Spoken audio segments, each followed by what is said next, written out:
அன்பிற்கினிய சகோதர சகோதரிகளே, நம் அனைவர் மீதும் ஏக இறைவனுடைய அமைதியும் கருணையும் உண்டாகட்டுமாக என்கிற உயரிய பிரார்த்தனைகளோடு பாலஸ்தீனுடைய காசா பகுதியில் இஸ்ரேலிய ஆக்கிரமிப்பு இராணுவம் நடத்தி வந்த தாக்குதல்கள் தற்போது ஒரு யுத்த நிறுத்தமாக மாற்றப்பட்டிருக்கிறது.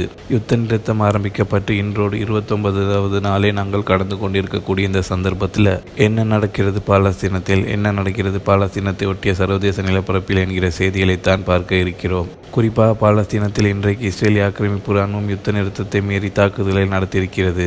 3 அப்பாவி சகோதரர்கள் கொல்லப்பட்டிருக்கிறார்கள், ஷஹீதாகி இருக்கிறார்கள். இஸ்ரேலிய ஆக்கிரமிப்பு இராணுவம் தொடர்ந்து 200 தடைகளுக்கு மேலாக இந்த 29 நாட்களுக்குள்ளாக யுத்த நிறுத்த மீறலில் ஈடுபட்டிருக்கக்கூடிய சூழலில் WHO வேர்ல்டு ஹெல்த் ஆர்கனைசேஷன் இன்றைக்கு ஒரு முக்கியமான அறிவித்தலை விடுத்திருக்கிறார்கள். வேர்ல்டு ஹெல்த் ஆர்கனைசேஷன் விடுத்திருக்கக்கூடிய அறிவிப்பு, காசாவில் 16,500 நோயாளிகள் இன்னும் வெளிநாடுகளில் மிக முக்கியமான தீவிர சிகிச்சையில் தேவைப்படுகிற நிலையில் இருப்பதாக குறித்த அறிவிப்பில் தெரிவிக்கப்பட்டிருப்பது மட்டுமல்லாமல், காசாவினுடைய ரஃபாயலில் தேவையான மருத்துவ பொருட்கள், மருத்துவ பணியாளர்கள் என்று அத்தனை பேரையும் நாங்கள் நிறுத்தி வைத்திருக்கிறோம்.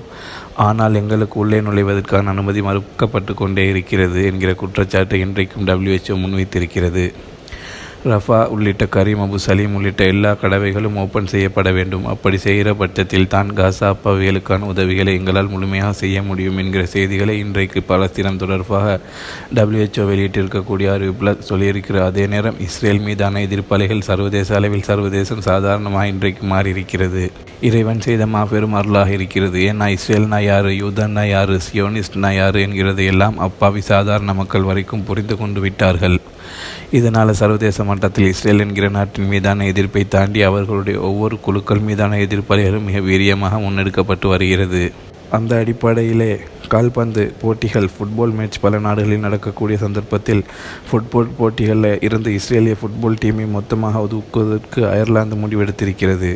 அதற்கு தயாராக இருக்கிறது என்கிற செய்திகள் வெளியாக இருக்கிறது. குறிப்பாக ஐரோப்பிய கால்பந்து போட்டிகளில் இஸ்ரேல் பங்கெடுப்பதை இடைநிறுத்துவதற்கு அயர்லாந்து தயாராகி இருக்கிறது. UAE-னுடைய தீர்மானத்திற்கு அயர்லாந்து கால்பந்து சங்கம் ஒப்புக்கொண்டிருக்கிறது என்கிற செய்திகள் வெளியாக இருக்கிறது. அல்ஹம்துலில்லாஹ், இஸ்ரேலுக்கு எல்லா மட்டத்திலும் எல்லோரும் எதிர்ப்பை காட்டிக்கொண்டு யுத்தம் முடிஞ்சிருச்சு என்று இஸ்ரேல் செய்த அநியாய முடிவுக்கு வரவில்லை.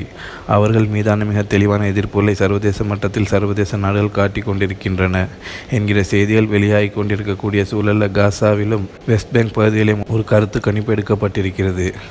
ஆஃப்டர் வார் காசாவினுடைய நிலை என்ன, வெஸ்ட் பேங்க் மக்கள் என்ன சொல்லுகிறார்கள் என்பதுதான் இந்த கருத்து கணிப்பினுடைய முக்கியமான நோக்கமாக இருக்கிறது. வெஸ்ட் பேங்க் ரமல்லாவை தளமாக கொண்டு கணக்கெடுப்பு ஆராய்ச்சி நிறுவனம் தான் இந்த கணக்கெடுப்புகளை செய்திருக்கிறார்கள். காசா பகுதியில் நடைபெற்ற 2 ஆண்டுகள் நடந்து முடிந்த இந்த யுத்தத்திற்கு பிறகு யார் காசாவையும் பாலஸ்தீனத்தையும் ஒருங்கிணைத்து ஆட்சி செய்ய வேண்டும் என்பதுதான் மிக முக்கியமாக கேட்கப்பட்டிருக்கக்கூடிய கேள்வியாக இருக்கிறது. 60% மேற்பட்ட பாலஸ்தீன மக்கள் பாலஸ்தீனம் என்றால் பாலஸ்தீன விடுதலை அமைப்பினர் தான், அவர்கள் இங்கே இருக்க வேண்டும், அவர்கள் தான் எங்களை ஆள வேண்டும் என்பதை மிக தெளிவாக சொல்லியிருக்கிறார்கள். அதே நேரம் 30% பாலஸ்தீனுடைய மக்கள் தேசிய விடுதலை இயக்கமாக இருக்கக்கூடிய ஃபத்தாஹ் எங்களை ஆள வேண்டும், அதாவது மஹமூத் அப்பாஸினுடைய குரூப் எங்களை ஆளணும் என்று சொல்லியிருக்காங்க என்கிற செய்திகள் வெளியாக இருக்குது. 60% மேற்பட்டவர்கள் மிக தெளிவாக பாலஸ்தீன விடுதலை அமைப்பின் மீது அன்பையும் பாசத்தையும் வெளிப்படுத்தியிருக்கக்கூடிய நிலையில் மேற்கு கரையிலும் காசாவிலும் அக்டோபர் 22 முதல் 25ஆம் தேதி வரை நடத்தப்பட்டிருக்கக்கூடிய கருத்து கணிப்பில் ஜனாதிபதி தேர்தல் நடத்தப்பட்டால் மஹமூத் அப்பாஸுக்கு வாக்களிப்பீர்களா, அதாவது இப்போ பாலஸ்தீனத்தில் இருக்கக்கூடிய பொறுப்பாளராக இருக்கிற மஹமூத் அப்பாஸ் என்பவருக்கு வாக்களிப்பீர்களா, இல்லைன்னா சிறையில் இருக்கக்கூடிய பாலஸ்தீன விடுதலை அமைப்பும் அத்தனை மக்களும் இரக்கம் பாராட்டக்கூடிய மர்வான் பர்கூத்தி அவர்களுக்கு நீங்கள் வாக்களிப்பீர்களா என்ற கேள்வி முன்வைக்கப்பட்ட நேரத்தில் மஹமூத் அப்பாஸுக்கு 13% பேர் மாத்திரம்தான் நாங்கள் வாக்களிப்போம் என்று சொல்லியிருக்கிறார்கள். மர்வான் பர்கூத்தி அவர்கள் சிறையிலிருந்து போட்டியிட்டால் கூட அவருக்கு தான் எங்களுடைய வாக்குகள் என்று சொல்லி 80%க்கு மேற்பட்ட சகோதரர்கள் சொல்லியிருக்கிறார்கள் என்கிற செய்திகள் வெளியாக இருக்கிறது. மர்வான் பர்கூத்தி அவங்களை விடுதலை பண்ணி பாலஸ்தீனம் ஒருங்கிணைந்த பாலஸ்தீனம், அதாவது ரமல்லா, வெஸ்ட் பேங்க், அதே போன்று காசா 2க்குமான பொறுப்பாளராக அவரை ஆக்குங்கள் என்பதுதான் அத்தனை பொதுமக்களுடைய கோரிக்கை, பாலஸ்தீன விடுதலை அமைப்பினுடைய கோரிக்கை. ஆனால் இஸ்ரேலுக்கு தலை சாய்த்து கொண்டு இஸ்ரேலோடு ஒட்டியிருக்கிற சில நாடுகளுக்கு அடிமை சேவகம் செய்து கொண்டு மஹமூத் அப்பாஸும் அவருடைய ஃபத்தாஹ் இயக்கமும் யாசர் அரஃபாத்தினுடைய எண்ணங்களுக்கும் செயல்பாடுகளுக்கும் மாற்றமாகவே முழுவதுமாக முனாஃபிக்தனமாக நடந்து வருகிறார்கள் என்பது நமக்கெல்லாம் தெரியும்.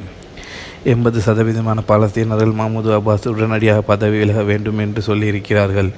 எவ்வளவு பெரிய கேவலம்னு பார்த்தீங்களா, அவருக்கு 80 வயசை தாண்டிடுச்சு.